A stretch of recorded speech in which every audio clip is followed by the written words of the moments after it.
El síndrome de ovario poliquístico afecta al 13% de las mujeres mexicanas. Además, es la primera causa de infertilidad en el mundo y, como si fuera poco, causa grandes problemas hormonales. Por eso hoy en Health Café vamos a hablar de cómo saber si tenemos esta condición y qué podemos hacer para sentirnos mejor. Health Café con Juana Ramírez y el doctor Fernando Castilleja. Presentado por Laboratorios Dr. Moreira, Laboratorios Biomédica y Exacta Laboratorios. Health Café. Hola a todos, muchísimas gracias por volverse a conectar como cada miércoles a Health Café y hablar de los temas de salud que nos importan a todos. Antes de empezar, no olviden por favor activar la campanita, suscribirse a la plataforma que sea, que nos vean o nos escuchen para que no se pierdan ni un solo episodio de Health Café. Fer. Qué gusto en saludarte, Juana. Y fíjate que hoy este tema, tal como lo platicaste un poquito en la introducción, es muy relevante porque afecta a una gran cantidad de mujeres. Vamos a hablar un poco del tema del diagnóstico. Este desbalance hormonal donde predominan las hormonas masculinas, los andrógenos, tienen una gran cantidad de efectos en la salud y en la calidad de vida de las mujeres, y por eso hemos invitado a nuestra experta, la doctora Mónica Olavarría, experta, ginecóloga experta en esta condición. Bienvenida, doctora. Muchas gracias por la invitación. Pues aquí súper contenta de que cada día más estemos hablando de esta patología, porque creo que lo más importante es que podamos conocerla para prevenir todas las complicaciones que pueda traer. Bueno, ya sabemos que los doctores son incorregibles. Fer ya habló de andrógenos, tú hablaste de patología, yo hablaré en español. Entonces, Mónica, empecemos porque nos expliques qué es eso del síndrome de ovario poliquístico. Pues mira, no existe una definición como tal. O sea, si nosotros abrimos un libro, te va a decir, es la patología endocrinológica más frecuente en la edad reproductiva. O sea, es la enfermedad más común en las mujeres que están en la etapa reproductiva. Ok. Y cuando hablas de endocrinológica, estamos hablando de algo que tiene que ver con las hormonas. Exactamente. De puras hormonas. Pero no hay como tal una definición, sino que nos hemos basado en ponerlo en criterios. O sea, vamos a hablar de cuáles son las características que necesitas tener para que puedas hacer un diagnóstico. Pero al ser una patología que es tan amplia, que abarca tantísimas cosas, no existe una definición como tal. Ok, entonces a ver, para entenderte, estamos hablando de una condición que afecta a las mujeres en su edad reproductiva y que tiene que ver con las hormonas. ¿Cuáles son esas condiciones que nos permiten determinar, en términos generales, que se trata de un síndrome de ovario poliquístico?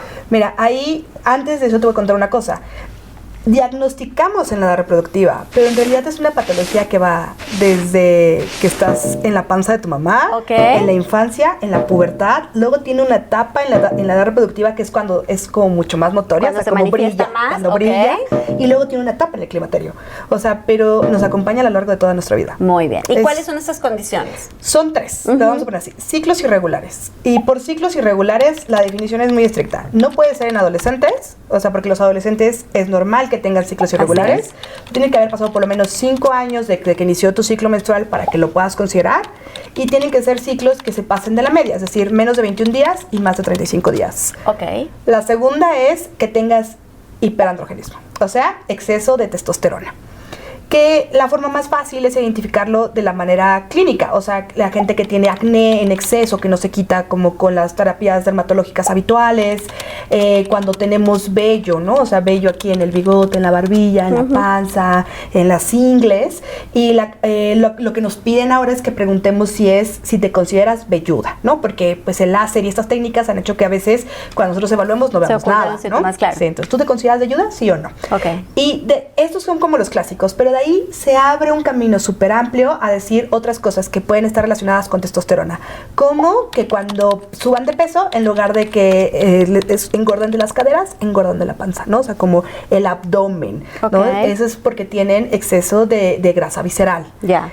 Caída de cabello, que tengan aquí su halo como los hombres, y bueno, esas son como las principales.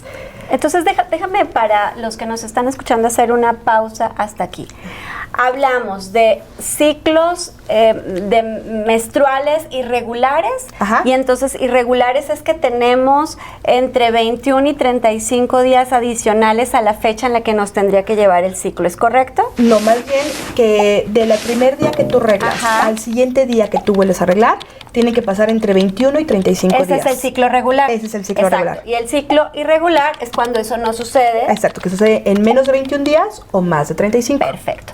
Y el segundo tiene que ver con un exceso de testosterona. Recordarán que hemos hablado en otros episodios de Gel Café de cómo los estrógenos, ¿no? Son las hormonas preponderantemente femeninas, y la testosterona, la hormona preponderantemente masculina. De hecho, hemos hablado en otros episodios de qué le pasa a los hombres cuando no tienen testosterona, pero hoy estamos hablando de mujeres y de ovario poliquístico. Cuando tienen exceso. Y entonces estamos hablando de mujeres con un nivel más elevado de testosterona. Exacto. Que hace que tengan estas manifestaciones que ya nos has platicado. Es correcto. Y la otra forma de diagnosticar como el exceso de testosterona, bueno, a ver, una cosa que es clave es que todas las mujeres tienen testosterona. Ajá. O sea, no se asusten, o sea, no es que todos sean tenemos. hombres o algo por el estilo. La testosterona es el que produce después estrógenos, ¿no? Entonces, cuando hay mucho, ese es el problema. Y la otra manera es hacerlo clínico, pero la verdad es que la clínica, bioquímico. Pero ya la toma de sangre es compleja porque es cara, no, o sea, si ya la estás viendo en el consultorio, ustedes mismas se identifican, muchas veces ya no es necesaria. Ya. O sea, no, ya esta parte de tomar forzosamente las hormonas androgénicas ya no está tan en pie. O sea, es cuando tú lo ves y dices, no estoy seguro. O sea, como me gustaría llegar más a fondo, podría ser otra alteración endocrinológica. Bueno, pido andrógenos. Pero si no, la gran mayoría de las veces ya no son necesarios. O sea, en resumen, las mujeres tenemos que estar muy atentas a todas estas señales. Y ya saben, se los hemos dicho muchas veces, visitar con alguna regularidad a su médico, en este caso a su ginecóloga o ginecólogo. Nosotros hemos visto en la consulta de medicina interna cada vez más esta condición como parte del historial de las mujeres. Sí. Y quisiera preguntarte, doctora, si está relacionado con que hay más diagnóstico, está la gente más informada y busca más la enfermedad, o es que hay mayor incidencia del síndrome ovario poliquístico y que realmente está afectando a más mujeres. Híjole, eso es como la pregunta de qué fue primero, si el huevo o la gallina. No estoy segura, porque yo siempre lo digo, o sea, porque hay muchos doctores que me dicen, es que está de moda y estás diagnosticando mucha gente que no debería estar diagnosticada. Pero creo más bien que es una enfermedad que sí tiene un componente genético que es importante, pero ambiental que es mucho más importante. Entonces, como todo el ámbito en el que vivimos, el tipo de alimentación, el sedentarismo, una pandemia, nos ha hecho que cada día este pequeño error que ya traíamos, cuando se junta con el ambiente, explote en pacientes con síndrome ovario poliquístico, ¿no? Entonces, creo que sí vemos muchos más casos, que somos mucho más sensibles también como médicos a hacer el diagnóstico oportuno, a verlos, y que la publicidad que se ha hecho alrededor en redes sociales de gente que tiene síndrome ovario poliquístico y enseña su caso, ha permitido que las mismas pacientes se den cuenta de que algo no está bien y vayan al médico. Es muy común también en la consulta de medicina interna ver mujeres que llegan porque están subiendo de peso. Sí.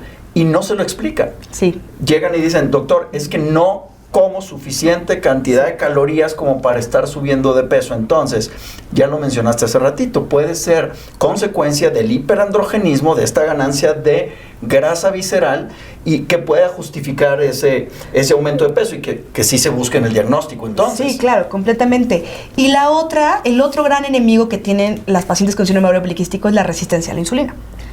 Es que, o sea, yo siempre les digo, no van de la mano totalmente, porque sí puede haber pacientes con resistencia a la insulina sin síndrome de ovario poliquístico y viceversa, pero el 80% de las veces van a ir de la mano, ¿no? Entonces, aquella paciente que ya tiene sus alteraciones androgénicas de base y además la inflamación crónica les produce una resistencia a la insulina, son las pacientes que peor la van a llevar. Y son las que están más relacionadas con lo del peso, con lo de, el cuellito se me puso negro, se me antojan las cosas dulces, es que en verdad no puedo hacer dieta porque no puedo, no puedo llevar un régimen, ¿no? Entonces, y están más asociadas hacia allá. Fíjate que dijiste algo bien importante, Mónica, y es que el primer paso del diagnóstico, de la prevención, es hablar de los temas, y para eso está hecho Gel Café. Así que ustedes que nos están viendo o escuchando, escríbanos cuéntenos si han recibido un diagnóstico de ovario poliquístico, si sospechan y por qué sospechan que tienen este diagnóstico. Y como decías tú, es tremendamente útil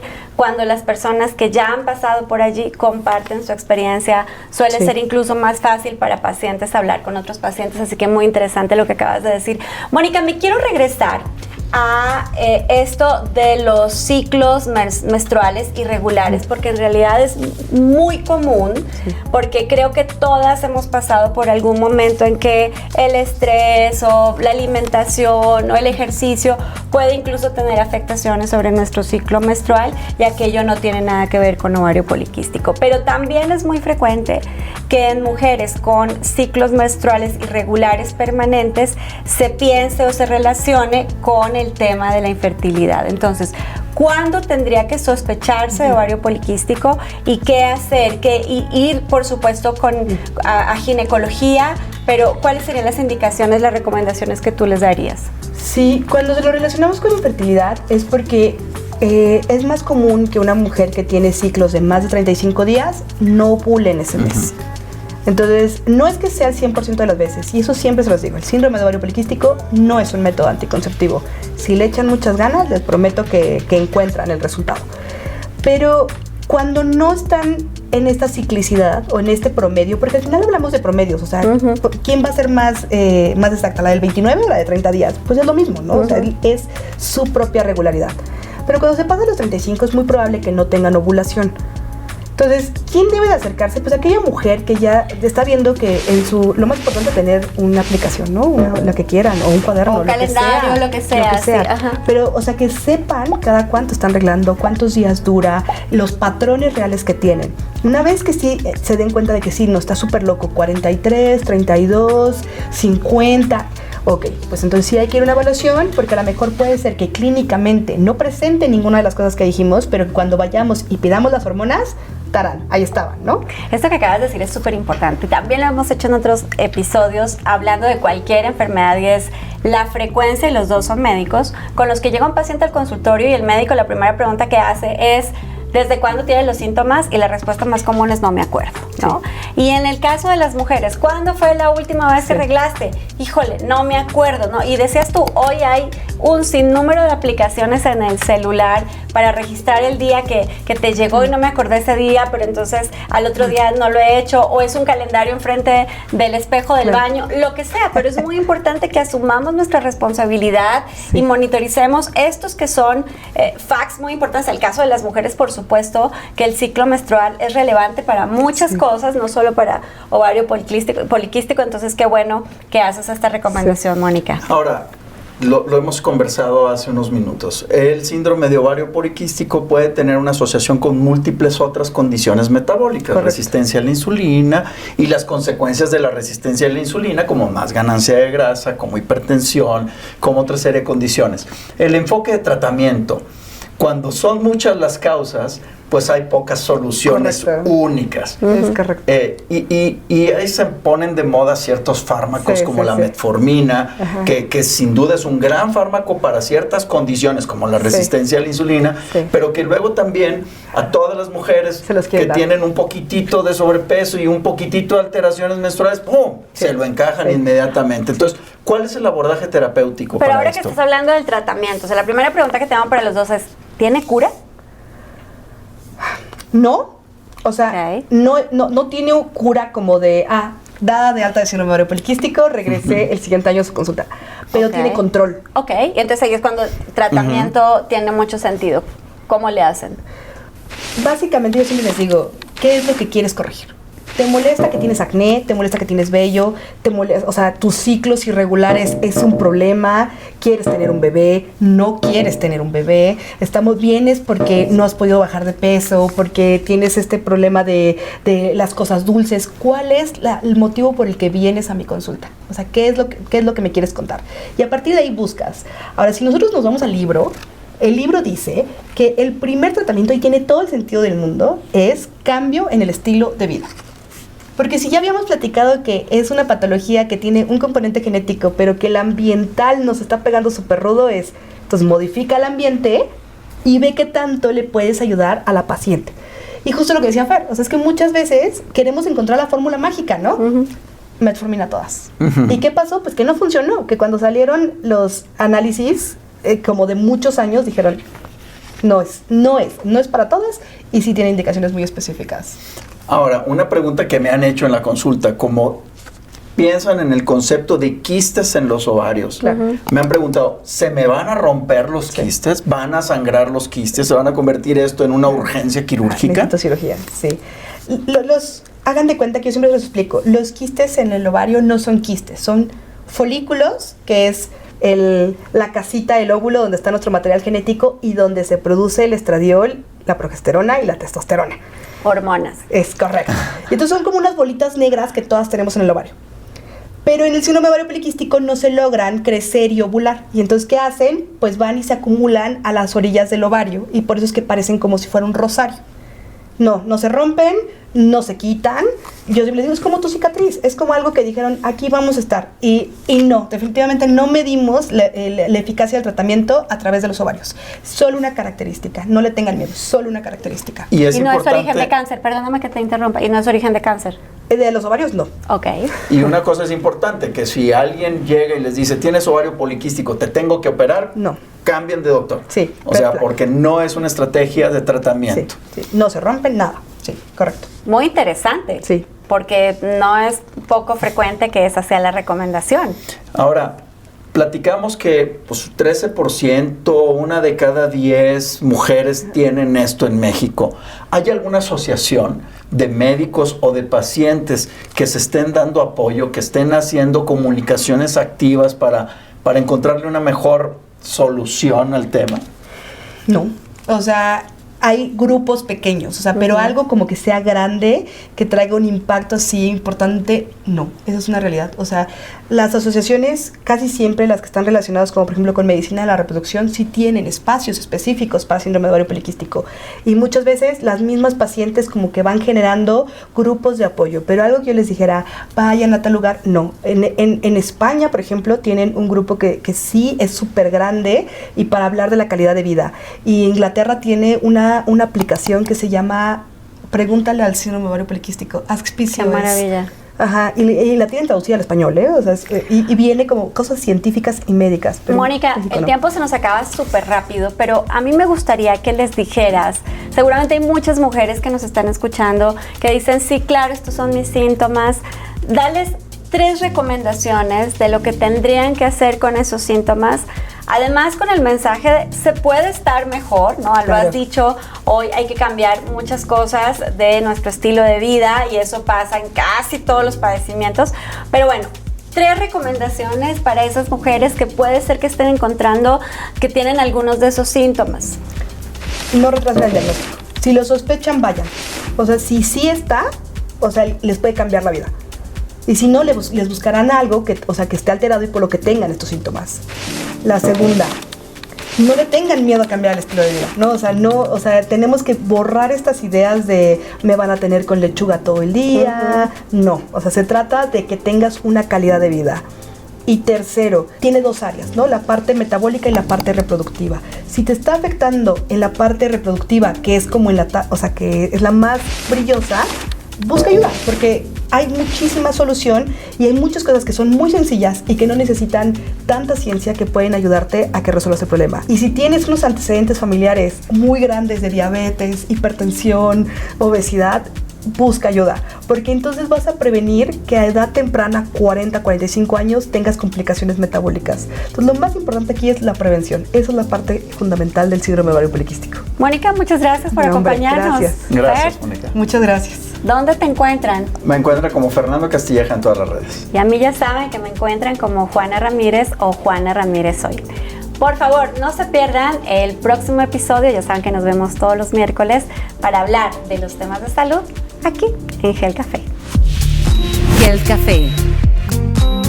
Presentado por Laboratorios Dr. Moreira, Laboratorios Biomédica y Exacta Laboratorios. Health Café.